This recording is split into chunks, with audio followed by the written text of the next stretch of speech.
Olá, pessoal! Tudo bem com vocês? Hoje vou compartilhar algo muito especial.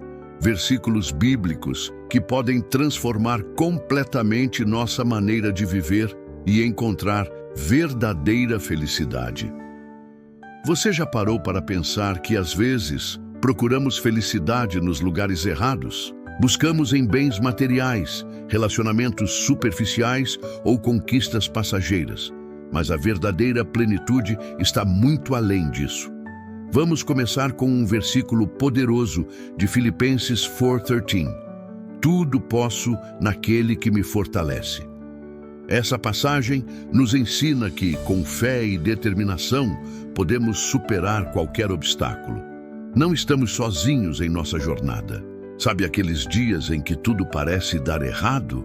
O Salmo 46:1 nos lembra: Deus é o nosso refúgio e fortaleza, socorro bem presente na angústia. Este versículo é como um abraço reconfortante nos momentos difíceis. Muitas vezes nos preocupamos demais com o futuro, não é mesmo?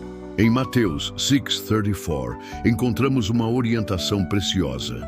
Não vos inquieteis com o dia de amanhã, pois o amanhã trará os seus cuidados, basta ao dia o seu próprio mal. Este versículo nos ensina a viver o presente com mais leveza.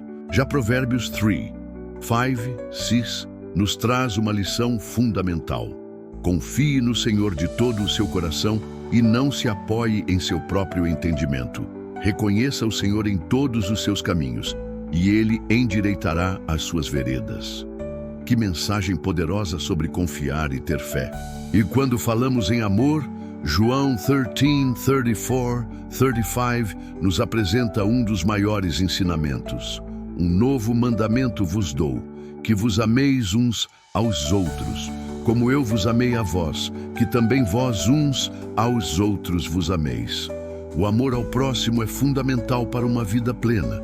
Pensando em gratidão, temos 1 Tessalonicenses 5:18. Em tudo dai graças, porque esta é a vontade de Deus em Cristo Jesus para convosco. A gratidão transforma nossa perspectiva e nos ajuda a reconhecer as bênçãos diárias.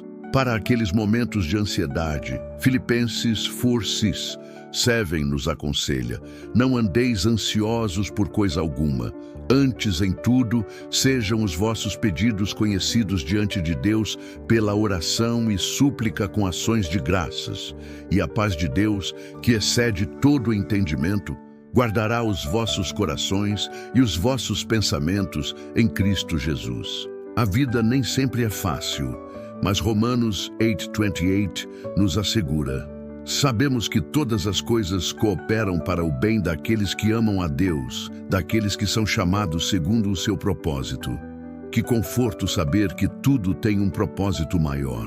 Sobre perseverança, Tiago 1:12 nos encoraja: bem-aventurado o homem que suporta a provação, porque depois de aprovado, receberá a coroa da vida, a qual o Senhor prometeu aos que o amam. As dificuldades podem nos fortalecer e nos fazer crescer. E não podemos esquecer de Jeremias 29:11, porque eu bem sei os pensamentos que tenho a vosso respeito, diz o Senhor, pensamentos de paz e não de mal, para vos dar o fim que esperais. Que promessa maravilhosa de esperança! Estes versículos nos mostram que uma vida plena e feliz está intimamente ligada à nossa conexão espiritual, ao amor ao próximo e à confiança em um propósito maior. Não se trata apenas de buscar conquistas materiais, mas de cultivar valores eternos. Lembre-se, você é especial e foi criado para uma vida abundante. Cada dia é uma nova oportunidade para colocar esses ensinamentos em prática e experimentar uma felicidade verdadeira e duradoura. Se este vídeo tocou seu coração, compartilhe com alguém que precisa ouvir estas palavras de esperança. Não se esqueça de se inscrever no canal e ativar o sininho para não perder nossos próximos conteúdos inspiradores. Deixe seu comentário contando qual versículo mais tocou você. Que Deus abençoe imensamente sua vida. Nos vemos no próximo vídeo.